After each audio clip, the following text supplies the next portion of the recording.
Hello. In this session, we will discuss vexatious and belligerent litigants. What is that? Let's get started. A vexatious litigant is where the court has inherent power to what is called manage their proceedings, and then they turn around and label you what is called vexatious or belligerent because you challenge the court's jurisdiction or challenge the judge or challenge anything regards to your child support case. And that's Chambers versus Nasco or State versus Curie Perez of the First Circuit. Now, to you as a father, what does that mean? You're now in fear because if you're labeled vexatious litigant, which is a person that's litigating before the judge who time after time talk about you want to exercise your rights. And in some cases, these judges or magistrate then hold you in contempt or indirect contempt. Now, I have here California Civil Procedures 371 and 391. Every state has this statute. So here you are fearful of saying anything before the judge. You don't want to say anything. You're liable to risk going to court or this is go to jail or all of that fear in your head. And therefore you somehow does not get an opportunity to exercise your rights.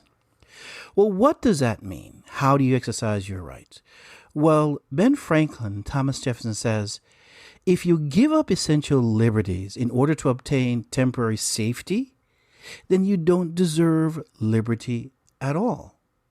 So how do you balance that? Your need to have your rights in court, likewise the courts having push their rules upon you and in essence punish you for it. In this session also we'll talk about a little quiz.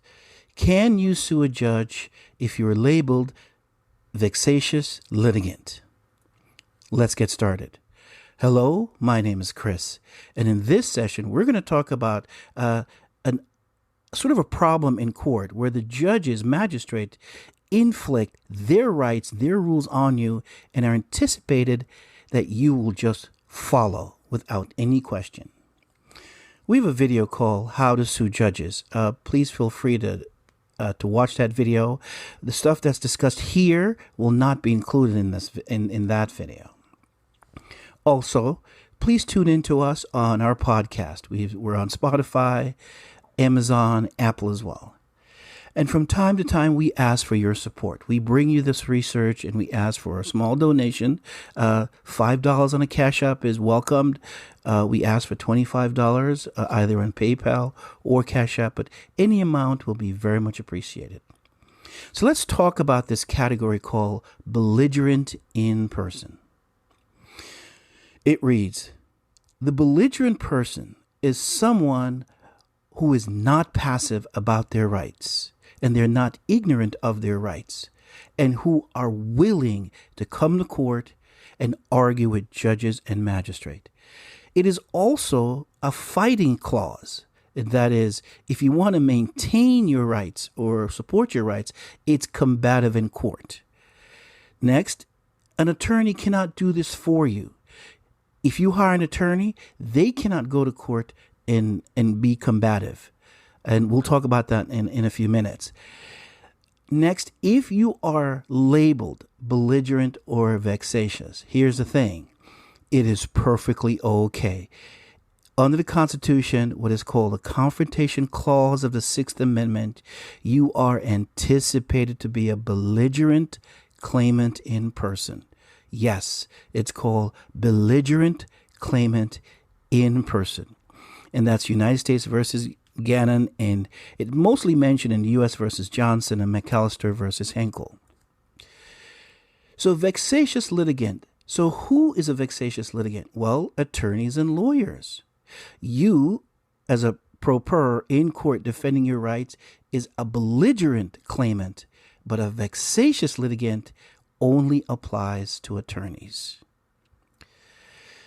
So you're in court and the judge labels you that you're disruptive and they're going to hold you sanctions. Well, here's the issue. Ignorance of the law is not a defense. If a judge takes this position, then he or she is ignorant of the law. Because, and again, that's not a defense for a judge not to know that it's okay for you to be belligerent in court. Why is that? Why can you be a combative person in court?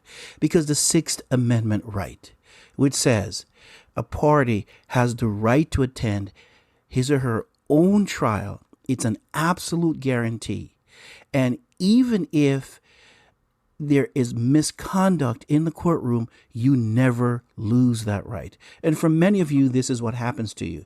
The judge goes after your Sixth Amendment right, and you have to insist on it. The case law is Illinois versus Allen, which is you have the right to attend your own trial. If the judge gives you an attorney and you don't want one, again, this is your Sixth Amendment right. Next, if the judge continues to say that you're disruptive in court, that violates your First Amendment right to petition the court. Remember, you have that right. Saying the same thing as if you encounter a police officer or sheriff and you decide to argue with that police officer over your rights, well, it is fully protected. You probably heard the term that you can tell a police officer the F word and there's nothing he or she can do. Next is your Eighth Amendment right. That is, you have the right to be protected from what is called excessive bail. What is excessive bail? Well, you're in court arguing with the judge, and the judge says, I'm going to hold you in contempt for $10,000, $15,000. I'm going to command you to jail until you control yourself in court. Well, that is a violation of your Eighth Amendment right. Next, it also affects your 14th Amendment right, which is no state shall make or enforce any laws which shall abridge the privileges of immunities of the citizens of the United States. No state shall deny any person within its jurisdiction the equal protection of the law. Why is this? Well, many of these vexation status that on the books in all 50 states, it goes against your due process rights. Yes, by them putting it on the books in the legislature in the state that says these judges can label you vexatious, goes against your 14th Amendment rights for due process. Because why? You have a right to petition the court. So what does that leave us? Well, if you're in front of a judge or magistrate or commissioner, the point is you cannot be a wimp or a simp. You cannot back down. I'm not saying being disrespectful, but you cannot back down, because if you do, you are surrendering your Sixth Amendment right. That is what's happening. So comment down below. For some of you who know what the definition of a simp is, please leave a comment. But this is combat when you go to court. So let's take a look at our quiz. We said, when you're labeled a vexatious litigant, can you sue the judge or a magistrate?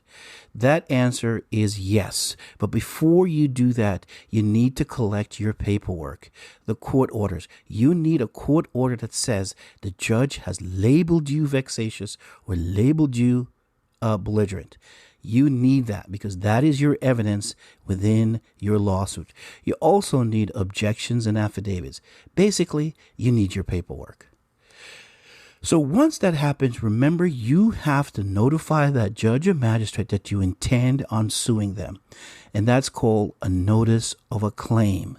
Yes, you are required under the Constitution, the judges by the Supreme Court, that you must notify a public official if you intend on filing a lawsuit. And that is DeHart versus State of New York, or famous cases Felder versus Casey.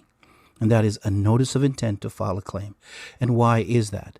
Well, if you're labeled vexatious, it is fraud on the court, because you have your rights. As I said, you have your Sixth and the Eighth Amendment right against any judge. And if this judge decides to do this to you, well, they're not acting in a judicial fashion. They're acting in a administrative fashion. And whether they're from the state or federal, it doesn't matter, because your rights being violated is not a judicial function. It's administrative. Also, you may want to consider what is called a color of law document as well.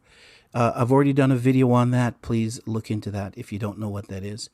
So when you file a lawsuit against a judge, they will hit you with what is called a defense of a 12b6. And we can talk more of how you overcome this. But before we do that, I'm going to break in this video.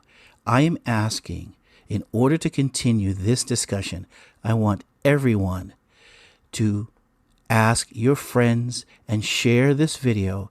I would like my subscribership to be increased. Yes, I'm asking something very simple. Increase the subscribership such that more people will get this message when I release it. And I'm happy to discuss the rest of this topic. All I'm asking for is increase in my subscribership.